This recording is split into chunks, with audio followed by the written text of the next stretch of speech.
Throughout the centuries, the peoples that lived in Asturias have shaped a culture that was destined both to survive and improve their quality of life.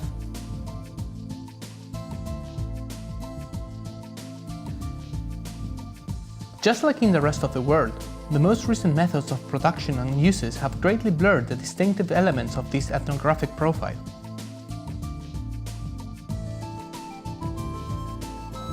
Many customs and traditions live just as rites, as a call for tourists or an object for study, once the elements that gave them sense have disappeared or have been relieved of their functions.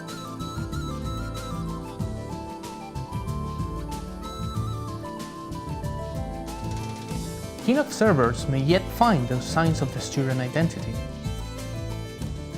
Within the Asturian landscape, green and steep, it is not necessary to go very far away from the major cities to see a repeated type of singular building.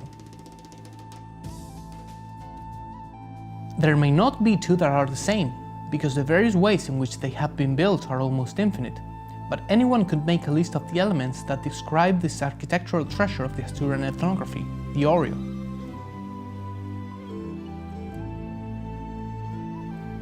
Built in wood with a pointed roof over some feet or pecollos, this raised granary has been known in Asturias since at least the Middle Ages.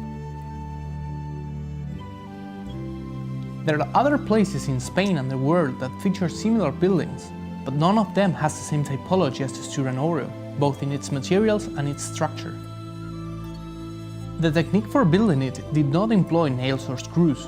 The pieces were fit together as if they were part of a mechanism. From top to bottom, its main elements are the stones called pilpallos, upon which are placed several wooden or stone vertical restraints, usually 4, known as pegollos. On the pegollos, other stones, named muelas, give support to the body of the Horreo. They are rooted with 4 lower beams known as traves and 4 upper ones known as lineos. Among them, the calandras are the beams that close the body. The pointed roof, commonly made from tiles or slate, ends in a stone coping known as obispo or moño. During the 17th and 18th centuries, a building derived from the Horreo begins to be used. The panera, normally bigger than the Horreo and with a rectangular layout.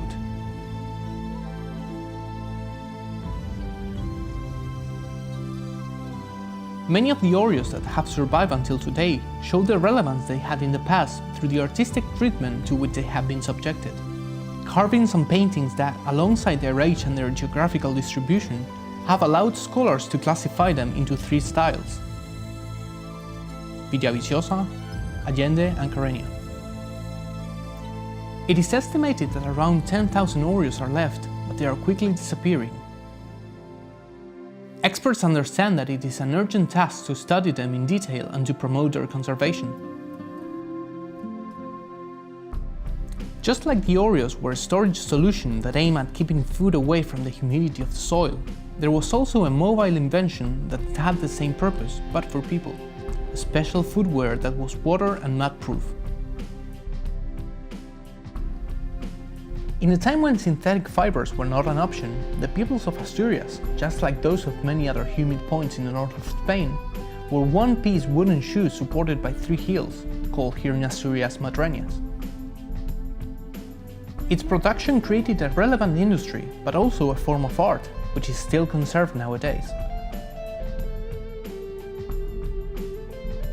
Rural life synthesized, throughout the centuries, a series of solutions in the forms of tools, containers and utensils that created a very rich material culture.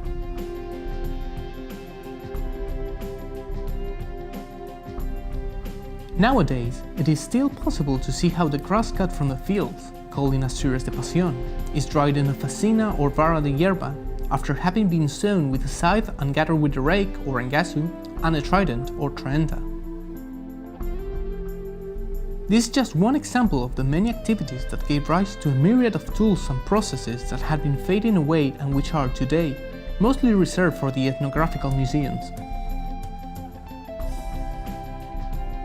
With such a relevant coast as that of Asturias, marine life has also left its mark in the tools and traditions.